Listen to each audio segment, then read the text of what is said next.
ओम श्री सांब शिवाय नमः। ओम श्री गणेशाय नमः। श्री शिव महापुराण प्रथम खंड पूर्वार्ध प्रथमा विंध्येश्वर संहिता अथ प्रथम अध्याय।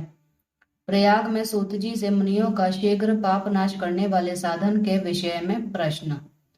जो आदि और अंत में तथा मध्यम में भी नित्य मंगलमय है, जिनकी समानता अथवा तुलना कहीं भी नहीं है, जो आत्मा के स्वरूप को प्रकाशित करने वाले देवता परमात्मा हैं, जिनके 5 मुख हैं, और जो खेल ही खेल में अनायास जगत की रचना, पालन, संहार, अनुग्रह एवं तिरोभाव रूप 5 प्रबल कर्म करते रहते हैं, उन सर्वश्रेष्ठ अजर अमर ईश्वर अंबिकापति भगवान शंकर का मैं मन ही मन चिंतन करता हूँ।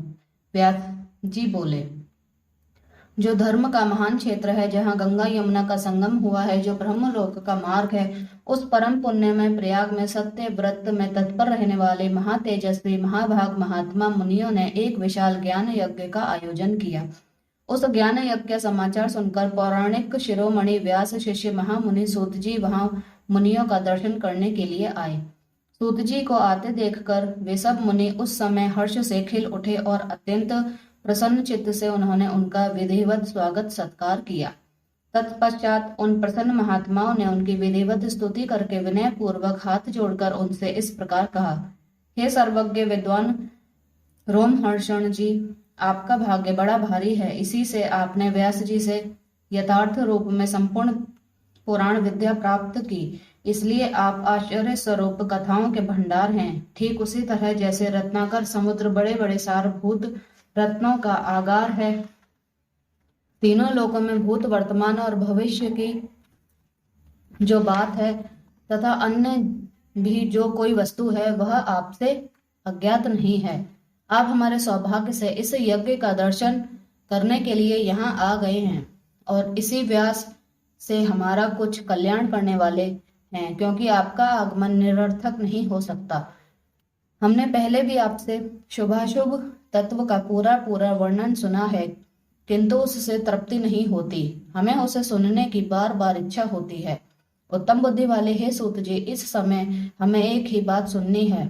यदि आपका अनुग्रह हो तो गोपनीय होने पर भी आप उस विषय का वर्णन करें। घोर कलयुग आने पर मनुष्य पुण्य कर्म से दूर रहेंगे, दुराचार में फंस जाएंगे, सबके सब सत्य भाषण से विमुख हो जाएंगे, दूसरों के निंदा में तत्पर होंगे, पराये धन को हड़प लेने की इच्छा करेंगे, उनका मन पराई स्त्रियों में आसक्त होगा तथा वे दूसरे प्राणियों की हिंसा किया करेंगे। वे अपने शरीर को ही आत्मा समझेंगे। वे मूढ़ नास्तिक तथा पशु बुद्धि रखने वाले होंगे, माता पिता से द्वेष रखेंगे तथा वे कामवश स्त्रियों की सेवा में लगे रहेंगे। ब्राह्मण लोभ रूपी ग्रह से ग्रास बन जाएंगे, वेद बेचकर जीविका चलाएंगे, धन का उपार्जन करने के लिए विद्या का अभ्यास करेंगे, मद से मोहित रहेंगे, अपनी जाति के कर्म छोड़ देंगे, प्रायः दूसरों को ठगेंगे, तीनों काल की संध्याओं वासना से दूर रहेंगे और ब्रह्म ज्ञान से शून्य होंगे। दयाहीन, अपने को पंडित मानने वाले, अपने सदाचार व्रत से रहित, कृषि कार्य में तत्पर, क्रूर स्वभाव वाले एवं दूषित विचार वाले होंगे। समस्त क्षत्रिय भी अपने धर्म का त्याग करने वाले, कुसंगी, पापी और व्यभिचारी होंगे। उनमें शौर्य का अभाव होगा। वे युद्ध से विरत अर्थात रण में प्रीति न होने से भागने वाले होंगे। वो कुत्सित चौर्य कर्म से जीविका चलाएंगे, शूद्रों के समान बर्ताव करेंगे और उनका चित्त काम का किंकर बना रहेगा। वे शास्त्र विद्या को नहीं जानने वाले, गौ और ब्राह्मण की रक्षा न करने वाले, शरणागत की रक्षा न करने वाले तथा सदा कामिनी को खोजने में तत्पर रहेंगे। प्रजा पालन रूपी सदाचार से रहित, भोग में तत्पर, प्रजा का संहार करने वाले, दुष्ट और प्रसन्नता पूर्वक जीव हिंसा करने वाले होंगे। वैश्य, संस्कार भ्रष्ट, स्वधर्म त्यागी, कुमाग्री, धनोपार्जन परायण तथा नाप तौल में अपनी कुत्सित वृत्ति का परिचय देने वाले होंगे।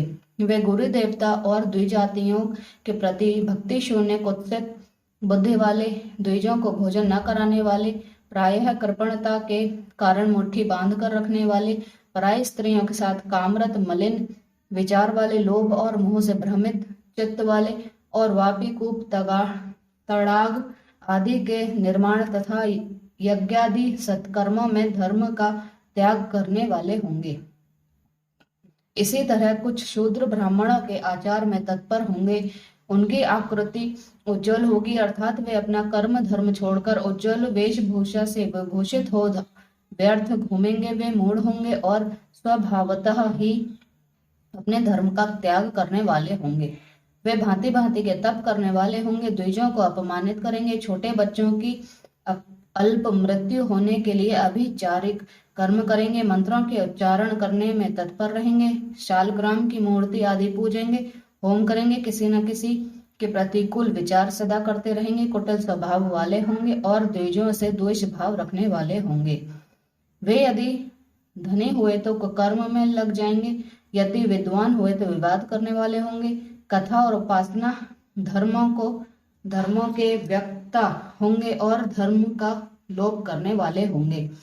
वे सुंदर राजाओं के समान वेशभूषा धारण करने वाले, दम्भी, दानमानी, अतिशय अभिमानी, विप्र आदि को अपना सेवक मानकर अपने को स्वामी मानने वाले होंगे। वे अपने धर्म से शून्य, मूढ़, वर्ण संकर, क्रूर बुद्धि वाले, महाभिमानी और सदा चारों वर्णों के धर्म का लोप करने वाले होंगे। वे अपने को श्रेष्ठ कुल वाला मानकर चारों वर्णों से विपरीत व्यवहार करने वाले, सभी वर्णों को भ्रष्ट करने वाले, मूढ़ और अनुचित रूप से सत्कर्म करने में तत्पर होंगे। कलयुग की स्त्रियां प्रायः सदाचार से भ्रष्ट होंगी, पति का अपमान करने वाली होंगी, सास ससुर से द्रोह करेंगी, किसी से भय नहीं मानेंगी और मलिन भोजन करेंगी। वे कुत्सित भाव में तत्पर होंगी, उनका शील स्वभाव बहुत बुरा होगा।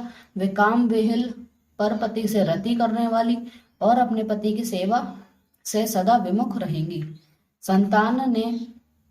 संतानें माता पिता के प्रति श्रद्धा रहित, दुष्ट स्वभाव वाली, असत विद्या पढ़ने वाली और सदा रोगग्रस्त शरीर वाली होंगी। हे सूत जी, इस तरह जिनकी बुद्धि नष्ट हो गई है और जिन्होंने अपने धर्म का त्याग कर दिया है, ऐसे लोगों को इहलोक और परलोक में उत्तम गति कैसे प्राप्त होगी?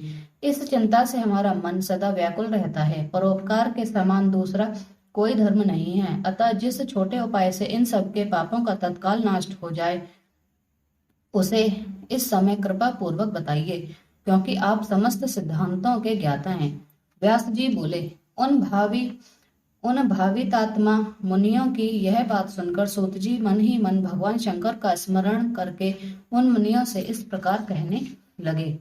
इस प्रकार श्री शिव महापुराण के अंतर्गत प्रथम विंध्येश्वर संहिता में मुनियों के प्रश्न का वर्णन नामक पहला अध्याय पूर्ण हुआ। हर हर महादेव।